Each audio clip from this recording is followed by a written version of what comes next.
858. Spoiler. Title chapter. An endless battlefield.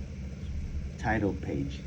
Sekon appeared, drawing his bow with absolute focus. Intro text. China's #1 archer and the man who has mastered the bow. We see Sekai's hand tightening the string as he speaks about his personal philosophy. The bow is not for drawing, nor for releasing. It is for knowing the outcome. The chapter began with Sekon drawing his bowstring. He described his shot as he struck the neck of Qin General with terrifying precision, saying, "When the five senses unite, I become the bow itself. It is a merciless,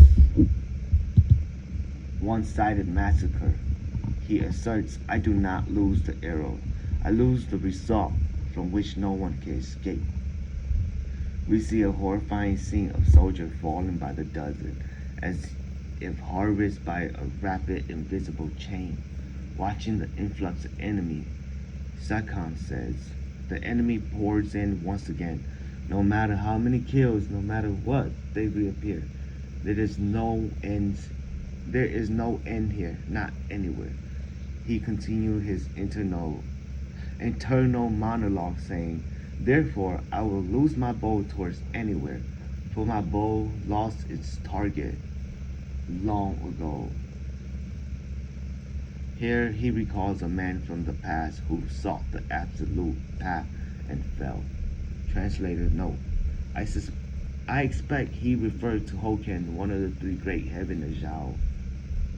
The scene shifts to a flashback in a forest, where a dialogue takes place between Sekai and Riboku. Sekon asks Riboku about Hoken and about the path. Riboku criticized Sekon's haughty perspective on matters, calling it the arrogance of the strong.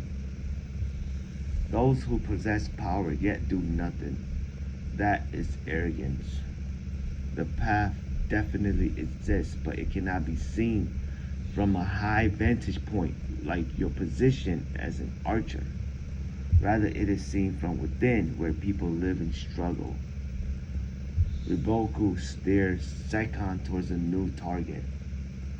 We must crush the worst path, Qin's path of military might, represented by Shin, and he challenged him to find the ending for himself. In another scene, at Sekon's home, he is shown donning his full armor. His young daughter says anxiously, "Father, please return safely."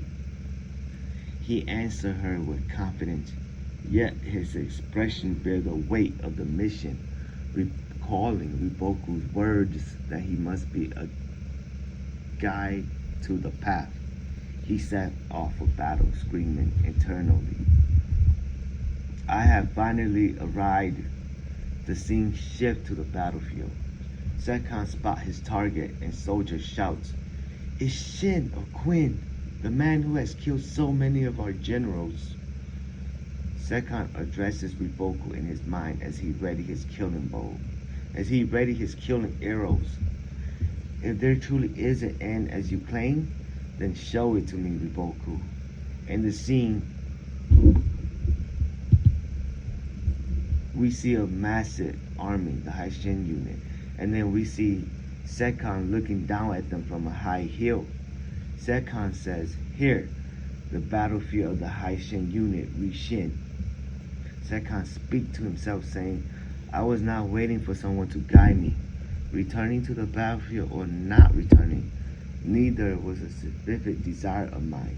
However, to say that I have returned now means there is something I must do, a mission that is not yet finished." Then Sekai commands, "Let's go." Here is the English translation for the fourth and final part of the leap. As Sekon prepared to release, he noticed something coming from the enemy's army, distinctive arrow raining down before his eyes. Sekon says, "Is there a famous archer in that army? The unit's arrows are not bad." The archer brother, Jin and Tan, from the Haishin unit appear, intercepting his path. introductory text about them. Standing before Sekai are the brothers who inherited the blood of the Tenbo. The younger brother Tan is the one who killed General Kimu 7 years ago. The older brother Jin has slain numerous commanders. All eye turns toward a potential and decisive confrontation between the peak of the Tenbo, Sekon, and the heir to the Tenbo, Jin and Tan. There is a chapter next week. So that is a spoiler. And I called it last week, or I called it a couple days ago, that it's going to be them confronting this dude. And it's going to be a bow battle between these two, or these three. Them two against him. It's going down next chapter.